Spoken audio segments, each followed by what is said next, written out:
name is David Huong. I immigrated from Vietnam with my parents in 1990, and I was about 4 years old at the time. Growing up in a place where I was different, I really felt ashamed of my skin color. I felt ashamed of my background and my heritage, and I wanted to erase all that. My father was a captain in the Republic of South Vietnam's military. When my parents talked about Vietnam, they also talked about the war and the difficult times after the war, and that's what I associated Vietnam with. It gave me a very negative view of this country. But time after time, something has changed. And then soon, I was able to find a place for Vietnam in my future and find a place for me in Vietnam's future. Hello and welcome to our Talk Vietnam. What is your name? Where do you come from? And why are you in here? These universal questions have followed our featured guest today from the first grade classroom in Michigan of the United States to different parts of the world like Haiti, Uganda, and finally Vietnam. As he's been trying to answer those questions in different settings, he's experiencing his journey to find his roots, one that is emotionally incredible and intellectually fulfilling. And he is Dr. David Dương Bảo Long, and we are very happy to have him here today. Hi, David. Thank you for joining our program today. Hi, thank you so much for having me. It's a pleasure to be here. How are you? I'm doing well, thank you. It's very hot. So the first questions, why are those three questions? What do they mean to you? Yeah, those are three really good questions. I've been asking that for a long time. I think that they're questions that are universal to all of us, right? As in terms of where we come from, why we do what we do, and really why we get up in the morning and what we hope to get out of life. And to me, it's been a journey, and I'm still on that journey to find the answers to those questions. I just take something as simple as what is my name, and I was born as Dương Bảo Long in Đà Lạt, and I moved to the United States when I was 4, and the name David was added on, and then my life flipped kind of upside down. Just as in Vietnam, my last name came first. In the United States, not only did I get a new name, but then my first name came first and my last name was last. So that, to me, kind of parallels how my world flipped, from the way that my name was flipped to the way that I was flipped. You know, I was so ashamed of the Vietnamese part of my name for most of my childhood and young adult life, and really kept away the Bảo Long and even changed the way that we pronounce Dương to Duong. But as I've gotten older and as I have experienced my heritage more and come to love that part, reintroducing the Bảo Long into my name and reintroducing myself as Dương instead of Duong in certain contexts, that's just a part of the journey. So I think that we all struggle and we all go on that journey, but for me, it's been very connected to Vietnam and who I am and where I come from. Why were you ashamed of your name, Long? And is there any reason behind that? I think it was very difficult for Americans to pronounce. They didn't pronounce it as Long, they pronounced it as Long. And I grew up in a very small town in Michigan where we were really the only Asian people around, much less Vietnamese, but really Asian. And just by the mere fact of my skin color and my hair color, I stood out, and I wanted to do everything I could to prevent myself from sticking out. So forgetting the name Long and putting myself as David was one less identity that I had to deal with in terms of not standing out. After coming to the US in 1990, David Huong's family settled in Jacksonville in Florida, then moved to Holland in Michigan for better job opportunities. At the time, they were the only Asian family for miles around and felt quite marginalized because of it. Tên này á, Long có nghĩa là dài. Cho nên cái tên của David á, khi mà David lên trường học là bị các bạn dịu lắm. Thằng bị David gần quá, về tự đổi tên. Lên nói với cô giáo đổi tên, về nói với cha mẹ đổi tên. Khi mà lên trung học đó, tôi lên tôi họp hành á, thì tôi cũng không nói nhiều được.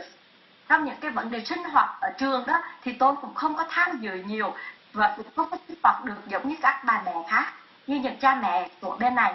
Cho nên vì khác biệt đó, cho nên David thấy là ở sao mình không được là người như ở bên này. Hồi còn nhỏ thì những cái đó làm cho David xấu hổ. During the 3 years on welfare, David's parents worked hard in a meat packing plant and an assembly line jarring pickles for Heinz. On the weekends, he would walk the streets with his parents, a large poking stick in one hand and a large plastic bag in the other, gathering aluminum cans from the sidewalks. They would save them and once a month return them for 10 cents each. Because your father worked third shift and your mom was so busy working, and you mentioned about communicating with them by putting chocolate and letter in Yeah, fruit. when I grew up in Vietnam, I remember seeing my mom all the time, seeing my dad all the time, seeing my aunts and uncles and cousins, these people that I loved, right? And when we moved to Florida, my very first memory was that my mom and dad were never around because they would go to work during the day and like cleaning toilets or you know, picking up garbage or whatever. And then at night they would have to go to school. So by the time they get home, it would be very late, and I would be asleep. And by the time I got up in the morning, they were already at work. And that was the biggest difference for me, because I used to be with my parents all the time when I was in Vietnam.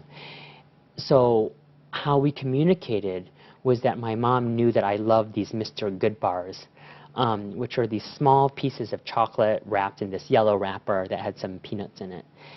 And she would tell me that she would love me because we couldn't see each other, that she would hide it in the back of the freezer. And that's how I knew that she was thinking about me.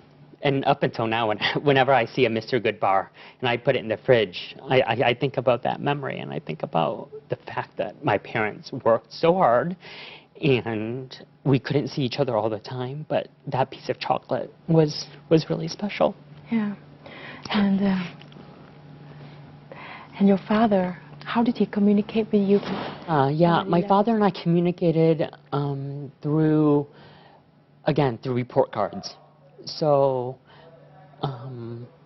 I would bring home a report card with all A's or all excellent, and then I would hang it on the fridge, and then he would come home much later than me, and then what he would do is he would write, "Good job, son." And that was it. Yeah. And have you ever thought that you wish, you know, you have parents that were not that busy and that, you know... Of course, I think that, you know, as a kid, you just want to have your parents around all the time. And it wasn't until later that... So I went through this period where I think, you know, I accepted it, and I worked really hard for good grades so that I could show that to my dad to make him proud. And then in high school, I just started resenting him. I was just so upset that he was never around, and he was always working, and he valued work over me. And then as I got older, I realized what a big sacrifice it was for him to do that. Yeah. Besides your family, you also spent a lot of time at school and making new friends. So how was that experience?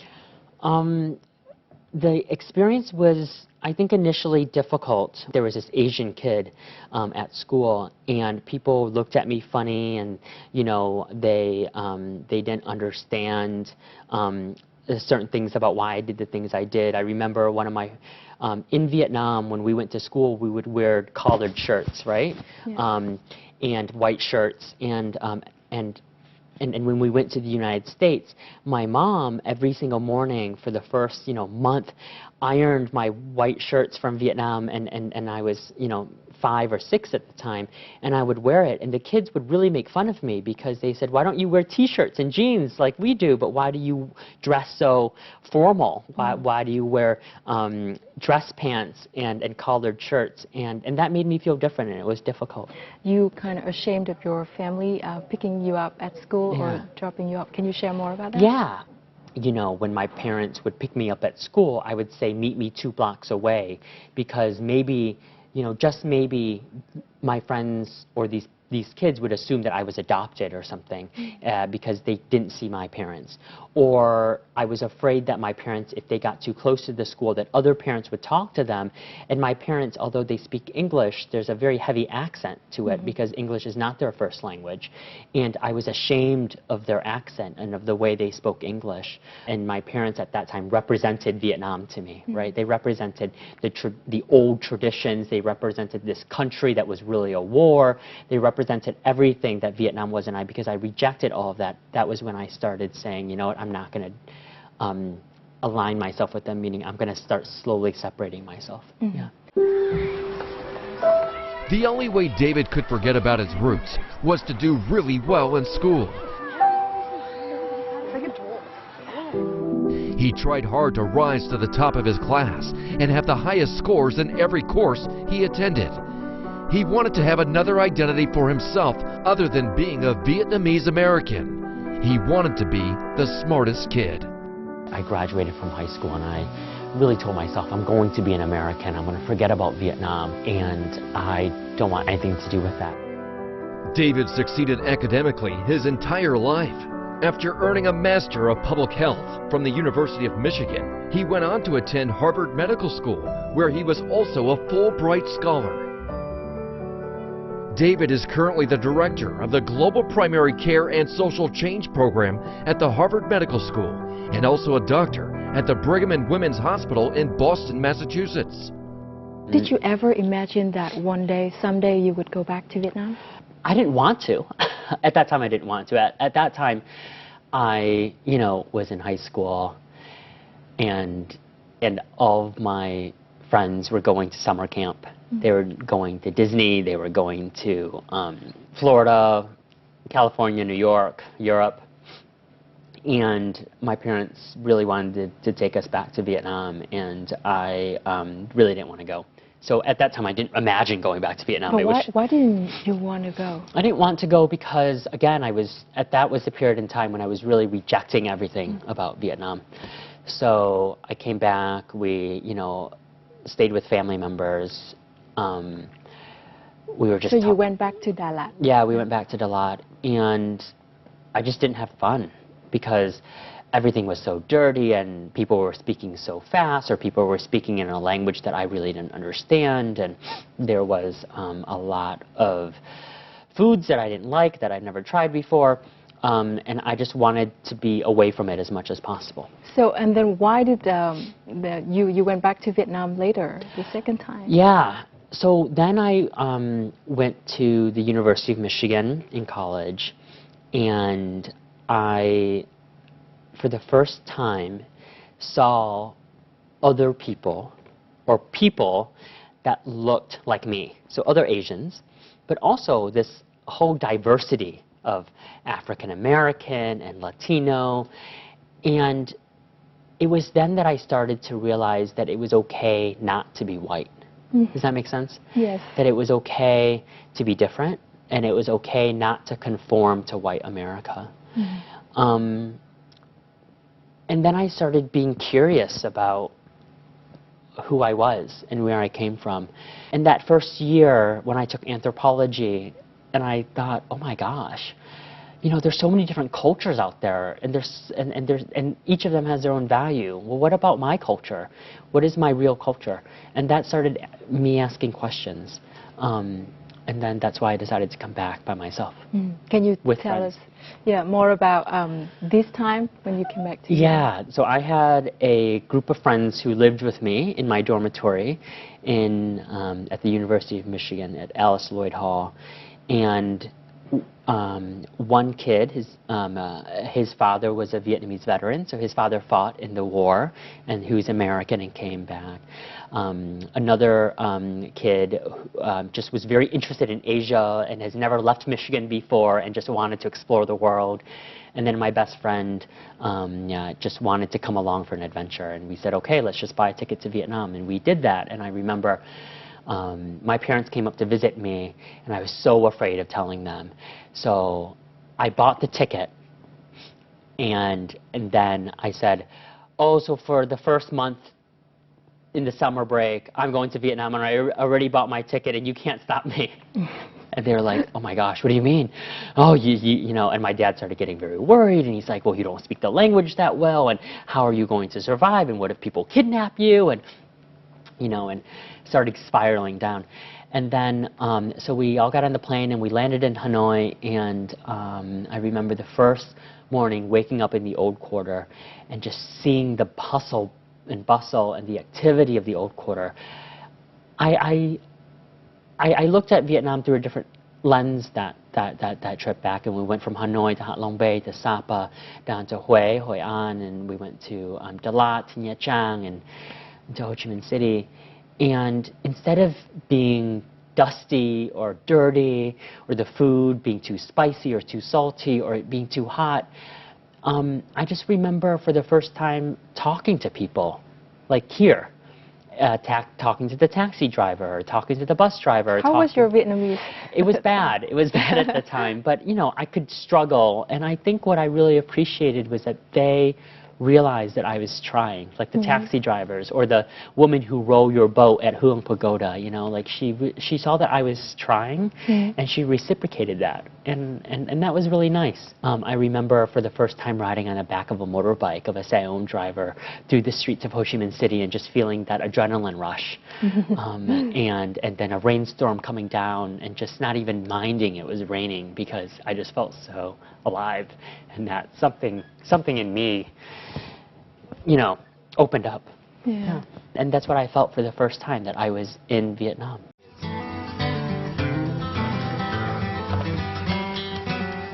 While studying international healthcare at the University of Michigan, David Duong formed an NGO named Crossing Borders and took a team of Americans and Vietnamese Americans to volunteer at a health center in Điêu Lương commune of Phú Thọ province.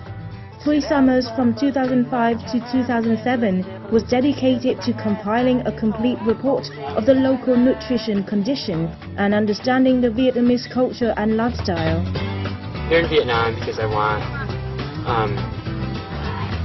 to live like the people of Vietnam. I want to be able to help them, but in order for me to first help the people of Vietnam, I need to understand their life. It's so easy for me to sit in the classroom and think that I know what they go through, and because I have seen it, or I've read it, or I've been told it, but to experience it is a totally different thing. Thanks to his program, David affirmed his determination to pursue the career as a doctor and returned to help Vietnam, his homeland.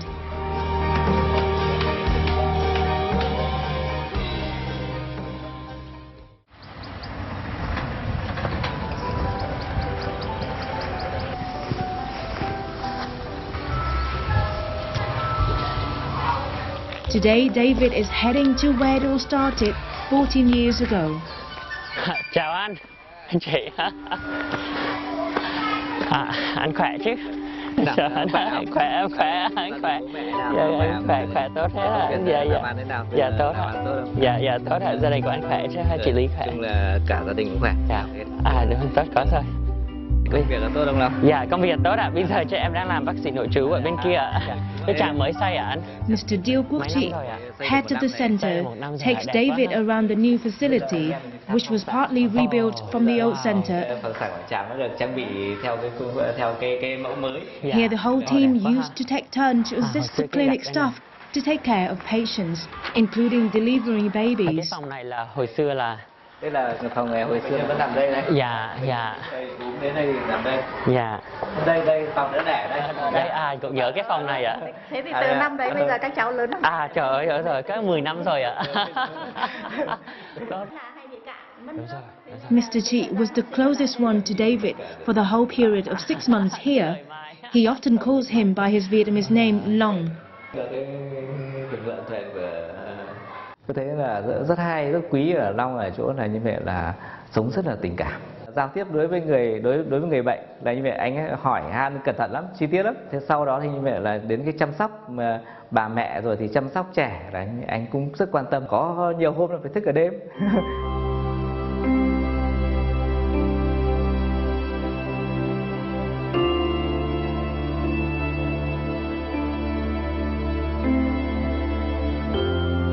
Just walking through the old halls and sitting on the bed that I used to sleep on and going to the room where we were delivering babies and stuff and looking at that beautiful view out there with the rice paddies. It really reminds me of how beautiful this country is and how connected I am to it. Nhìn lớn thế, cao gần bằng anh rồi.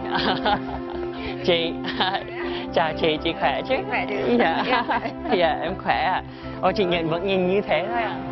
David is now like part of Mr. Chi's family. For 2 consecutive summers, he and his friends were taken care of at his house. Miss Lê Thị Lý still remembers vividly the bond among her family members and the crossing borders students, especially David. Long đã sống ở bên Mỹ đã lâu từ nhỏ rồi nên sẽ khó hòa nhập mới sống ở theo phong tục của Việt Nam mình, nên về đây thì có nhiều lúc Long vẫn còn bỡ ngỡ, nhưng xong Long lại rất chịu khó học hỏi, tìm mọi người để mình còn biết theo cái phong tục của Việt Nam mình, kể cả như là việc đi chợ này, hay là nhặt rau hay nấu cơm, hay là những việc giặt quần áo. Đấy, những việc đấy là Long đều tự hỏi để biết, để làm những việc rất là nhỏ trong những cái việc hàng ngày. Các bạn trước khi ra về, bạn nào cũng khóc lóc cùng với gia đình, chỉ muốn là ở lại, không muốn về bên Mỹ nữa. Hấp dẫn quá. Lấy miếng đi. Ngon đó. Được rồi chị đó.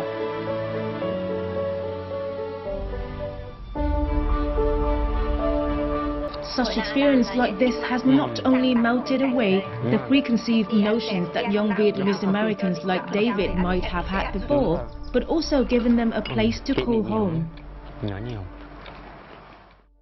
So what skills did you learn? Oh wow, what during skills? that time living I learned in how to that? chop wood. I learned how to light a fire. I learned how to boil rice at an open fire. I learned how to plant rice. So we came in May and we left in August. And I learned that there was so many different terms for rice, from young rice to mature rice to rice that was ready for harvest, right? And I learned the term bán lưng cho trời, bán mặt cho đất at that point in time.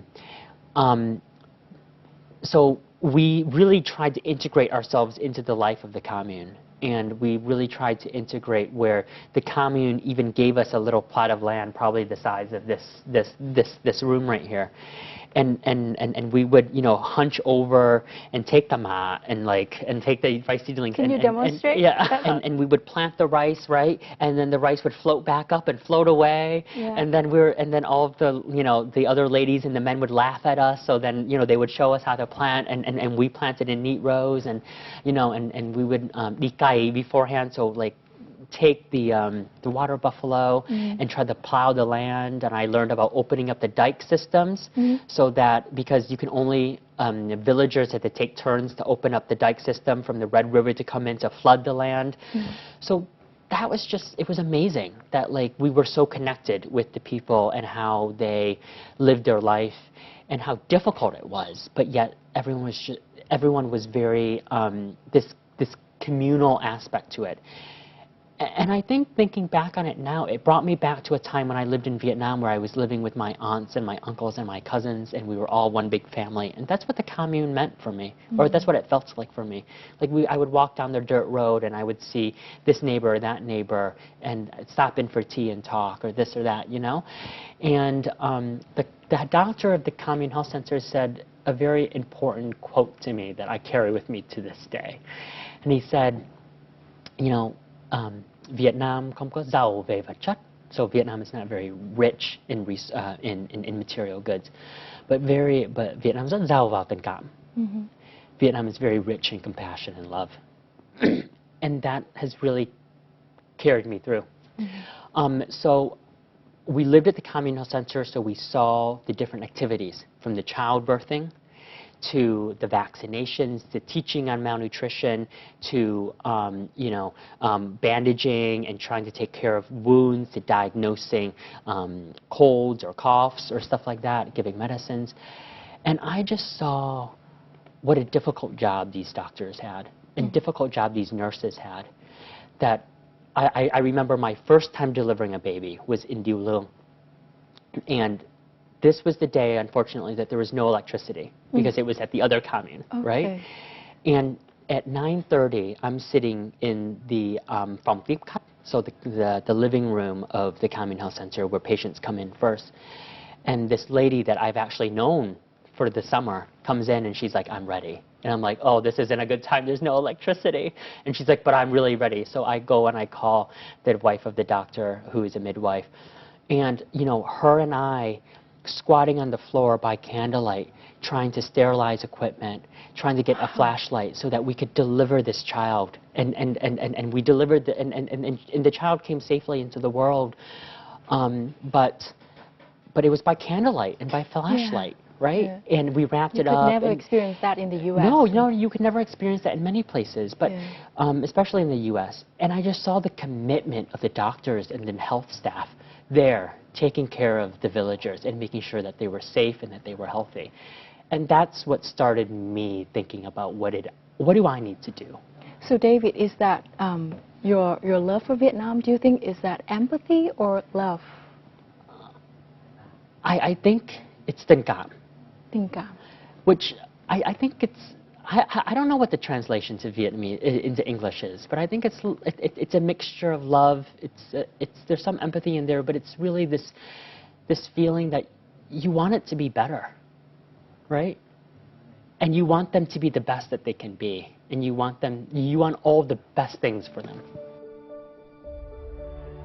For 5 years, Dr. David has been traveling extensively to dozens of commune health centers across Vietnam and providing training support for doctors and health practitioners at commune level. The program centers around training prospective physicians and health professionals to consider each patient's circumstance and access to health care. Bác sĩ David chia sẻ một số cái ví dụ về dịch tễ, ví dụ về những cái triệu chứng ca lâm sàng và những cái phác đồ điều trị tăng huyết áp, thì tôi thấy là rất là hữu ích cho cái tuyến cơ sở của tụi tôi. Bác sĩ Dương là một bác sĩ trẻ, là Việt kiều, rất là yêu nước, rất là yêu nhân dân của mình, đã từ nước ngoài trở về Việt Nam để mà chăm sóc sức khỏe cho nhân dân của mình. David is also leading a $14 million partnership between the public and private sector to reform healthcare education in Vietnam. The program starts from introducing new curriculum for 5 medical schools throughout the country. David Dương đã đóng góp vào cùng với nhà trường cùng viết một cái dự án về đổi mới chương trình. Và phải nói rằng David Dương là một cậu thanh niên hết sức là nhiệt huyết, hết sức nhiệt tâm và hết sức có năng lực, và đồng thời cũng hết sức là có cái tâm vì cái cộng đồng. Tôi không ngờ là bạn ấy trẻ mà bạn ấy lại làm việc, cái sức làm việc phải nói là rất là mạnh. Under David's direction, the program in Global Primary Care and Social Change of Harvard Medical School is working with the Ministry of Health to build a strong and robust primary care system through research and innovative care delivery models to deliver the best care to the people of Vietnam to achieve the goal of universal health coverage by 2030. In the role of Associate Director for Partnerships and Health Systems, David implements strategy for government, public, private, and multilateral partnership development and engagement, and oversee HIV/AIDS programming to strengthen the human resources for health. IBM provide a very effective support to improve the quality of medical education and healthcare professional education in Vietnam. The second one is to provide more opportunity for the practicum, the clinical training to the young doctors, health practitioners. All of this is a part of big medical education reform, IBM and also WHO supporting MOH, and we believe that will be the key for success of UHC reform in Vietnam. David hopes with good primary health care, 80 to 90% of health problems of Vietnamese people can be solved at the primary health care level.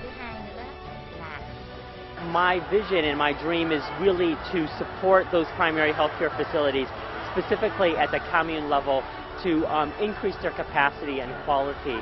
And because of that, I've taken that passion with me through my entire adult life to bring projects and investments to Vietnam that can achieve and realize that goal. Starting from a small wish to help people like anh chị or chị Lý to have better working condition in commune health centers. Now your project is getting bigger. So looking back, what has been the most fulfilling part? For me, the most fulfilling part about this journey has been the relationships. I think that the relationships that I've developed with colleagues in Vietnam, with the Ministry of Health and colleagues at the Ministry of Health, with colleagues at the medical universities, and to see me grow, but also to see them grow and see this collaboration grow. And it grows because we're all working towards the same vision. And it grows because we all believe in it. And we believe in it because we trust each other. And we trust each other because we have that strong relationship with each other. And I think that's what drives it, right? The other part that has been most satisfying for me is I think that my love for Vietnam, every moment just grows. And I just really have come to really love this country and really want the best for it. And do you think Vietnam now, it's a country with young population, like you said, with many opportunities. So with your advantages, with your inner strength, do you think that it's also a good decision, a good choice for you to work here and to devote to enhance the health system here? With the current situation of Vietnam, where the government is very open to wanting to integrate with the rest of the world, where the government is seeing Vietnam as a position of leadership in the world. You know, we hosted the Trump-Kim summit. We are now in the UN Security Council again. That the government really wants to integrate internationally. And this is a time then for me, as my position here, to help Vietnam do that. And the government is creating avenues and openings for me to be able to have an impact and for my voice to be able to be heard. And I think that that is a very big professional opportunity. That that's a once-in-a-lifetime opportunity. So do you think, are there other people like you, also second-generation Vietnamese American, also wanting to go to Vietnam and contribute to Vietnam and also seek more opportunities? You know, with all of the skills that you have, your background, your experience in the U.S., you can contribute a lot to Vietnam. Yeah, no, I think there's a lot of second-generation Vietnamese, Americans, French, German, Australian, that want to come back, I think. Every week I get emails from Vietnamese American students at different universities in the U.S., at Harvard, who say, Dr. David, I really want to come back and explore and learn more. Can you create opportunities for me? And I think it's my job now, where I am at, to help them do that, to connect them with people, to connect them with organizations. I think the desire is there. And, you know, you say it's because the second-generation Vietnamese Americans or overseas Vietnamese, because we were educated abroad and we can contribute back to Vietnam. That's one part of it. But I think that Vietnam also gives us a sense of belonging and a sense of home. And that's really powerful.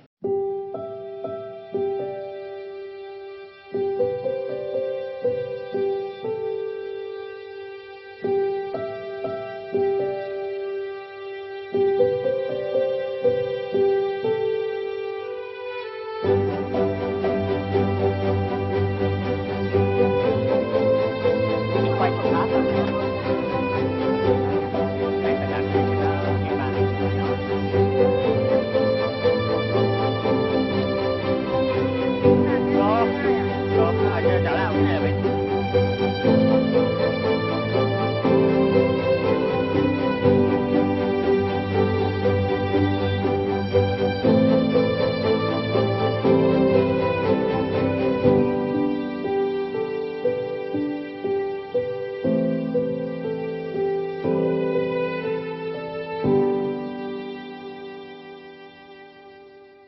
How did your parents react on your more and more engagement with activities in Vietnam? I think they were very confused.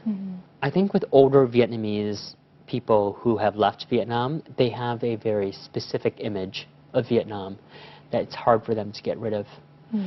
Their image of them is April 30th, 1975, when everything was going kind of crazy, right? Or their image is immediately after and how difficult it was.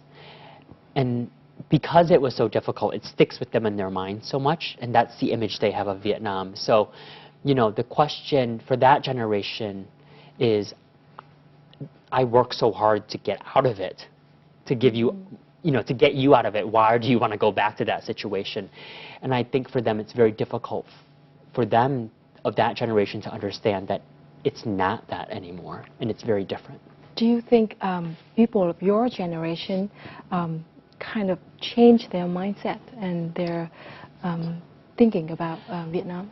I think we have the potential to change their mindset. I think that people of my generation, it's our responsibility to recognize the fact that we are Vietnamese. We may be Vietnamese French, Vietnamese Australian, Vietnamese American, but we are Vietnamese, and that we need to be ambassadors, and we need to be that bridge to reconnect again and say that, you know, when you and I talk, it's fine, you know, and we understand each other, right? And that's what we need moving forward. There needs to be some reconciliation, and we can be the kind of the bridge to do that. So David, what's your purpose in life? What's the motivations behind all of your activities and contributions here in Vietnam? My time in Vietnam has taught me, or has reminded me, who I am and where I come from, and that I have this rich history of ancestors and of people behind me who have gotten me to this place. And now the question becomes, what am I doing to contribute to that, right? What am I doing to make this place great? What am I doing to make it better? I think back to, you know, in TL8 now, we still have an altar to my mother's family and my father's family. And there's still all the pictures up of my grandparents, my great-grandparents, aunts and uncles. And whenever I light incense to them,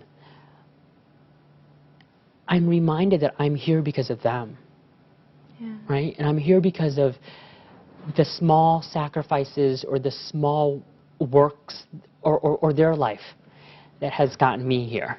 And I'm reminded of all my ancestors, right? And I really, I think, have to say thank you to Vietnam for allowing me to realize that we don't live in these, like, we are not where we are because of just us, but we're where we are because of society, because of family, because of culture. So then the question for me becomes, how do I contribute to that bigger picture? Right? So that in 10 years, 20 years, 100 years, someone else is sitting here and being like, I'm where I am because of all these little things, because of all these little people. And Vietnam's taught me that you're not alone in your accomplishments, but you stand on the shoulder of giants, right? And these giants are people around you and your ancestors. So now have you found the answers for the first 3 questions? I don't know if I'll ever find answers to those questions. I think that it's a journey. I think that right now I'm finally able to answer that my name is David, and very proudly about Long and then Duong, right? Where I come from, I think I'm very proud to say that I come from a very rich and diverse history, and I come from a very rich and culturally vibrant land that has gone through generations in millennia of war and peace and war and peace, and now is finally at peace, but that it's also woven with, you know, the American spirit and the American dream and the American work ethic and mindset, and that the answer of where I come from is complicated, right? It's not so easy anymore. And what am I doing here? I think that will be a constant question in my life. But I think that at this stage, what am I doing here is really looking at how to allow Vietnam to continue to grow economically, grow socially through healthcare and a really strong healthcare system. And that's your Vietnamese dream. Yeah, and that's, one could say that's my Vietnamese dream. Yeah.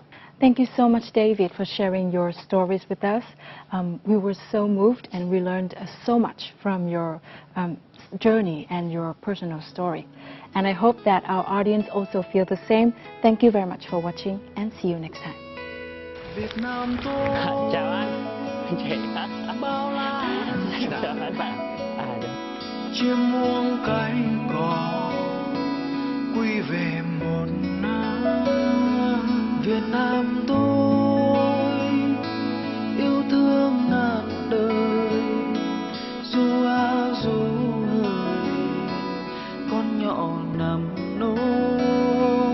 Việt Nam ơi, ơi đất mẹ ơi, đi xa năm tháng lòng hoa chẳng nguôi.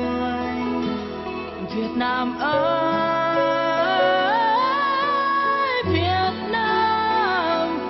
xa sân tàu mắt nâu xa vàng.